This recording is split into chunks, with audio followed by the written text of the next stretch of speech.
un des buts premiers de l'intelligence artificielle, c'était d'essayer de pouvoir mieux comprendre le fonctionnement du cerveau humain en essayant de le reproduire par des machines.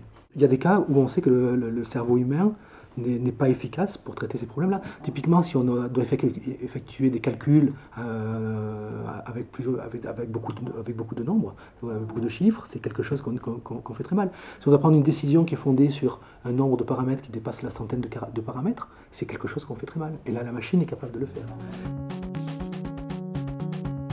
Notre institut est structuré en deux grands thèmes qui sont l'IA du futur et l'IA pour les humains et l'environnement. Dans chaque thème, on retrouve des axes scientifiques dans lesquels sont développés des projets, qui sont des projets à la fois fondamentaux et appliqués. Le site grenoblois dispose d'un IDEX, donc une initiative d'excellence, et que cet IDEX est en grande partie fondé sur la fertilisation croisée des sciences dures et des sciences humaines et sociales. Le terme sciences dures est certainement à bannir, disons des sciences dites dures et puis des sciences humaines et sociales. Et que du coup, il y a plusieurs initiatives qui sont déjà inscrites dans cette fertilisation croisée. Je pense à l'Institut de données, Data Institute at Grenoble Alps, qui a été créé dans le cadre de l'IDEX, à d'autres instituts de ce type-là. Et du coup, l'Institut d'IA qu'on vient de créer s'inscrit aussi dans cette logique-là. Donc vous voyez que la perspective est plus large et qu'elle touche au numérique de manière générale, voire à d'autres sciences que les sciences du numérique. Le premier thème comprend 3 axes de recherche autour de l'apprentissage et du raisonnement. Premier axe, autour de la perception de l'interaction et autour des architectures matérielles et embarquées pour l'IA. Ces 2 premiers axes, apprentissage et raisonnement, perception et interaction, sont des thématiques très, très standards de l'intelligence artificielle et traditionnelles de l'intelligence artificielle. L'axe architecture matérielle et embarquée pour l'IA est un axe assez nouveau et je dirais différenciant par rapport aux autres instituts, que ce soit en France ou dans le monde. Sur le deuxième thème, nous avons 4 axes de recherche. Un axe IA et société qui s'intéresse au regard de collègues philosophes, juristes, sociologues sur l'IA. Et ça aussi, c'est un thème assez différenciateur.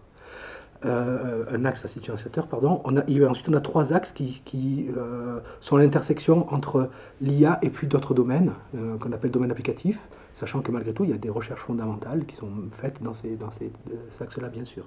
Ce sont simplement des domaines qui utilisent l'IA pour se développer. Donc il y a un axe autour de la santé, un axe autour de l'environnement et de l'énergie, et un axe autour de l'industrie 4.0. Ce dernier axe étant développé dans le cadre d'un partenariat franco-allemand, et c'est encore un axe différenciateur par rapport aux autres instituts. Les 4 instituts qui ont été créés en France s'appuient sur un certain nombre de chaires, qui dans notre cas sont des projets ambitieux, portés par 1 à 2 personnalités scientifiques, et regroupant environ 4-5 personnes, membres permanents du site, avec la volonté de pouvoir embaucher un certain nombre de membres non permanents pour étoffer cette équipe-là. Donc ces coportages permettent d'avoir des membres seniors et des membres plus juniors à la tête de ces projets, et puis aussi d'avoir des membres qui sont cœur IA et des membres qui sont plus du côté des domaines d'application de l'IA, comme coporteurs de ces projets-là. Donc au sein de notre institut, nous avons 32 chaires, et ces chaires ont été validées par un jury international, et la phase de labellisation de l'institut passait par une phase de validation de ces chaires-là. Il y a un premier exemple autour de la santé qui consiste à essayer de développer de nouveaux capteurs qui seront portés par les patients et qui devraient permettre aux patients d'écourter leur séjour en hôpital, de rentrer plus vite chez eux et d'être suivis à distance par le corps médical. Et donc ces capteurs permettront de surveiller un petit peu l'activité de ces patients.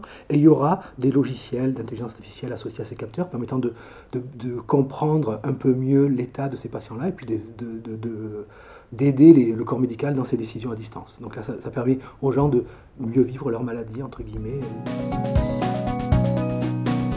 Les outils d'intelligence artificielle sont des outils d'informatique. Et ça reste, j'insiste sur le terme outil, ça reste des outils. Donc ce sont des outils qui ne sont pas parfaits, qui ont des défauts. Ce sont des algorithmes qui ont souvent qui ont souvent leurs problèmes aussi.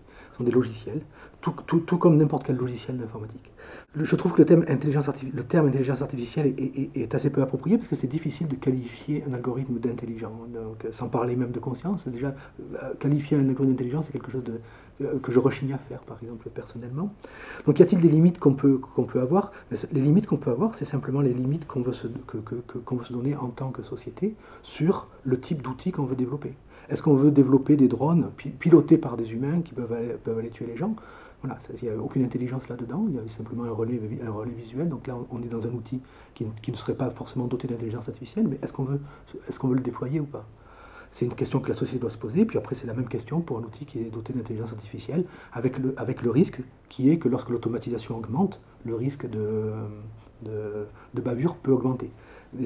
Mais cette augmentation du risque de bavure avec le risque d'automatisation n'est pas systématique.